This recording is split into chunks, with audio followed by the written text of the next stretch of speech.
I spoke to her evenly, without heat or accusation, only with resolve. I told her that if she chose to attend that gathering, our marriage would be finished. I wasn't threatening her. I was stating a fact.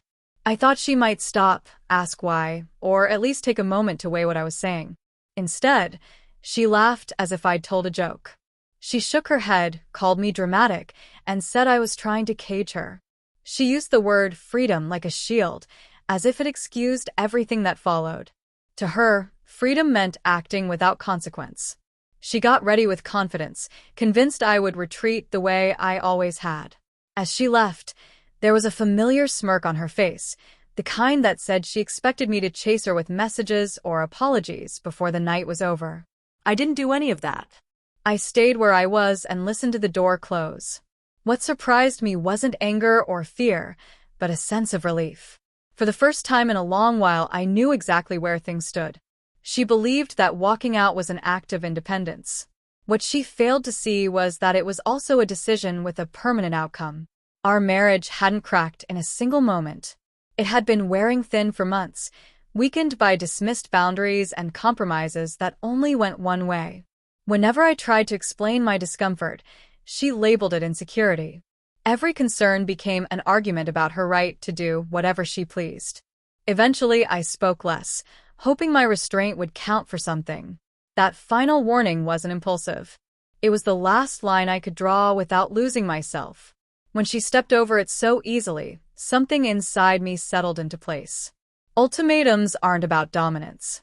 They're about clarity, and clarity has a way of stripping away comforting illusions. That evening, I didn't imagine what she was doing or torture myself with scenarios. I accepted her choice. Acceptance is quiet, but it doesn't bend. Calm replaced the anxiety that had lived in me for too long, and calm is unsettling to people who thrive on emotional chaos.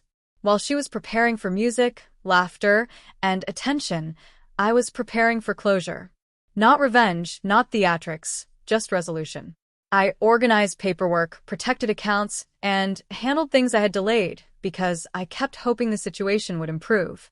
I moved carefully, the way someone closes a door, instead of slamming it. My phone remained untouched.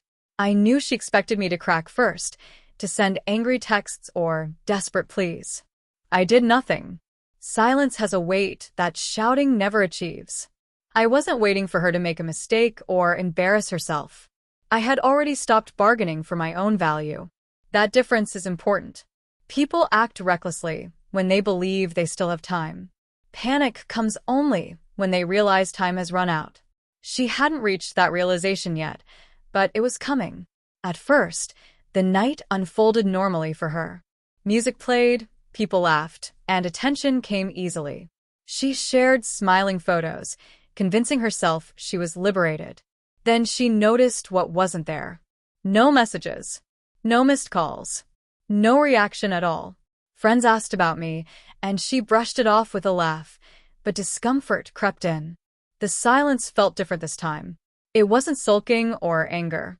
It felt final. Then her phone buzzed with a notification. An email. Short, formal, and factual.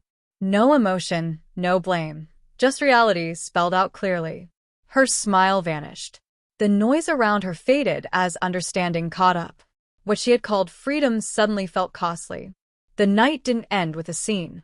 It ended with clarity, and clarity doesn't ask permission before it arrives.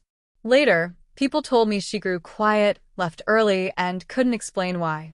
The confidence she'd worn drained into confusion. She tried calling me, but the calls went unanswered. She sent messages that I didn't read.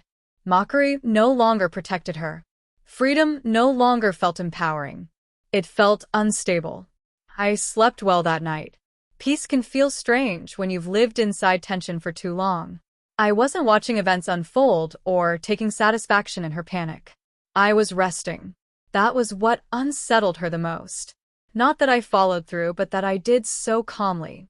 When someone realizes you meant exactly what you said, the ground shifts beneath them. Boundaries don't shout. They move. And once they move, there's little room left for denial or revision. When she finally reached me the next day, her tone had changed. It was cautious, almost gentle. She asked if we could talk. I agreed. She explained, minimizing the night and exaggerating my warning. I listened without interrupting. Then I reminded her quietly that freedom also means freedom from me. She had chosen that. Calm doesn't argue with rewritten stories. It simply acknowledges choices. She asked if there was still a way to fix things. I told her the truth. Boundaries crossed with laughter aren't repaired with regret. Regret comes after consequences, not before. The conversation ended without insults or raised voices. It ended with a silence that confirmed reality instead of avoiding it. In the days that followed, life felt lighter. Without constant tension, my thoughts cleared. I saw how often I had confused endurance with love. Love without respect erodes slowly until there's nothing left to save. Walking away didn't make me cruel. It made me honest. Friends noticed the change, but I didn't offer explanations. Peace doesn't need one. She, on the other hand, had to sit with the price of a choice she believed was symbolic, not final. The gathering didn't end our marriage. Her response to the warning did. Boundaries aren't control when they're truthful. They're invitations to choose wisely, and she chose without listening. She went out believing freedom meant immunity from consequence. She laughed at the idea that anything could truly end. What followed wasn't public humiliation or dramatic confrontation. It was silence, follow-through, and reality arriving sooner than she expected. I didn't punish her. I chose myself. Sometimes the strongest response isn't anger. It's alignment. When someone mocks your limits, believe them and act accordingly. Freedom goes both ways.